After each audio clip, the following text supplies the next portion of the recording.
દિલ્હીમાં હવે ડબલ એન્જિનની સરકાર બનવા જઈ રહી છે કે શું? એક્ઝિટ પોલ એવું કહે છે કે દિલ્હીમાં ભાજપ સત્તા પર આવે છે, પણ પરિણામ હજુ 8મી આવવાનું છે. નમસ્કાર. કુંભમાં નરેન્દ્ર મોદીએ ડૂબકી લગાવી અને મતદાનની ટકાવારી છપ્પર ફાળકે થાય એવી શક્યતા છે. ભારતીય જનતા પાર્ટીએ પૂરું જોર લગાવ્યું અને એક્ઝિટ પોલમાં એમની મહેનત અત્યારે દેખાઈ રહી છે. કોંગ્રેસ અગાઉની જેમ કદાચ ડબલ ડિજિટમાં પણ નહીં પહોંચે.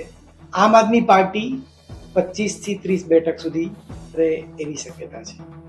દિલ્હીમાં દિવસભર મુસ્લિમ મતદારોની લાઈનો ચર્ચામાં રહી અને દલિત અને મુસ્લિમ મતદારો ટ્રેડિશનલી કોંગ્રેસની વોટ બેંક હતા, પણ છેલ્લા કેટલાય સમયથી એ વોટ બેંક કોંગ્રેસ પાસેથી આમ આદમીએ છીનવી લીધી.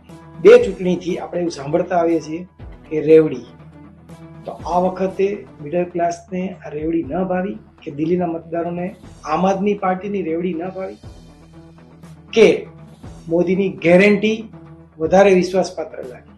મુસ્લિમ પ્રભુત્વ ધરાવતી 10 બેઠકોનું દિવસભર એનાલિસિસ થયું ત્યારે એ સ્પષ્ટ હતું કે આ બેઠકો પર સૌથી વધારે વોટિંગ થાય છે. સિલમપુર, મુસ્તફાબાદ, ચાંદની ચોક, બાબરપુર, જંગપુરા, મટિયા મહેલમાં મતદાન રેકોર્ડ બ્રેક થવા જઈ રહ્યું હતું, પણ ધીમે ધીમે સાંજ પડતી ગઈ અને મતદાન લગભગ 2015 અને 20ના આંકડાની આસપાસ આવી રહ્યું એવું દેખાય છે.